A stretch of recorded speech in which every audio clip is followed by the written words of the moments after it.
The man Yahweh chose to write down the book of Genesis was Moses. But before we can talk about the writer, we need to understand the world he was writing to.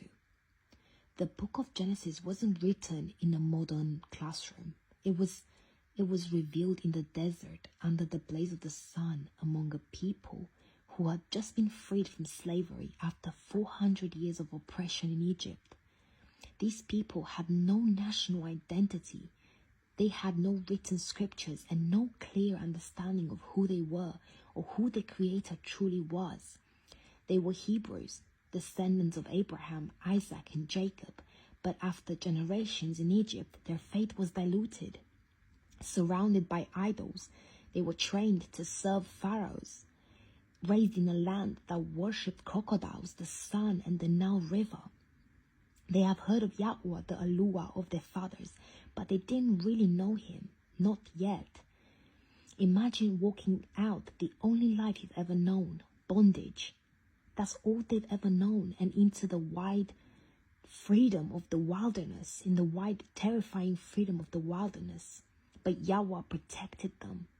They've seen miracles, plagues, the Red Sea split open, bread fall from the heaven.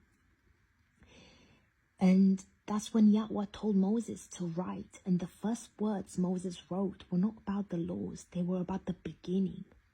In the beginning, Yahweh created the heavens and the earth.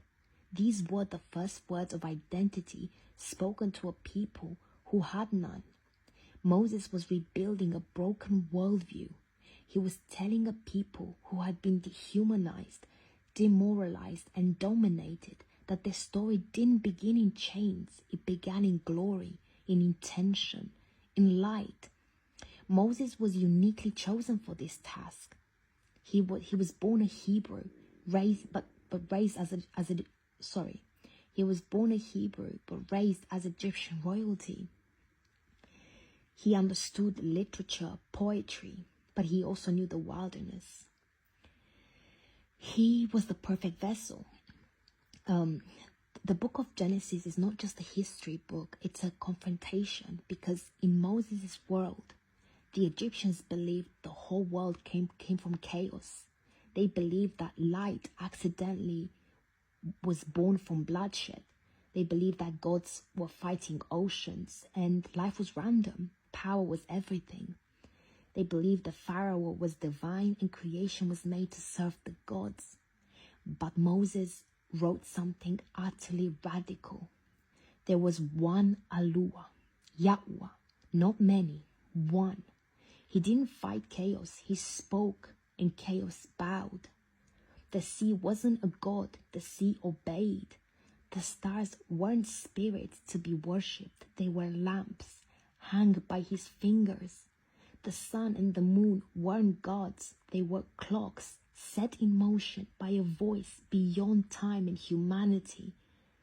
We human beings, we were not slaves to be used, but image bearers made in the likeness of the Creator. We were made to walk with Yahweh, to live with Yahweh. And the book of Genesis wasn't just about creation. It was a declaration of war. It was a declaration of war against every false worldview the Israelites had absorbed.